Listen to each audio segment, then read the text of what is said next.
is channeling their heartache into changing the legal system. Their daughter and unborn grandson and her best friend were killed in a drunk driving crash 2 years ago. Brian Mastry has been following the case and joins us live with what they would like to see done. Aaron, Jacqueline, right now, a Nebraska judge has a lot of discretion if someone is convicted of driving drunk and kills a woman and her unborn child.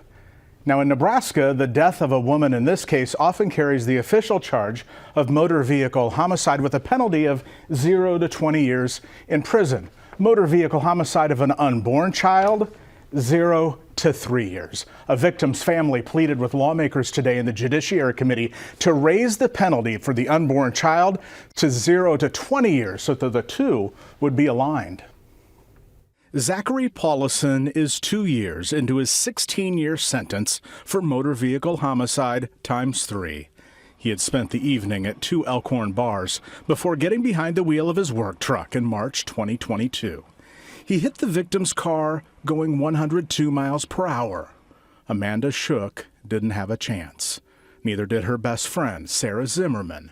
Sarah was 8 months pregnant. Brooks was just a couple weeks away from being born.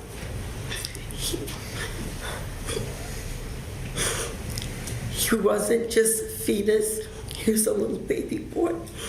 His skull was fractured, and he, along with Sarah and friend Amanda, were burned beyond recognition. If alive, Brooks would have called her grandma today. She channeled some of that pain to help other families who may be in the same position one day.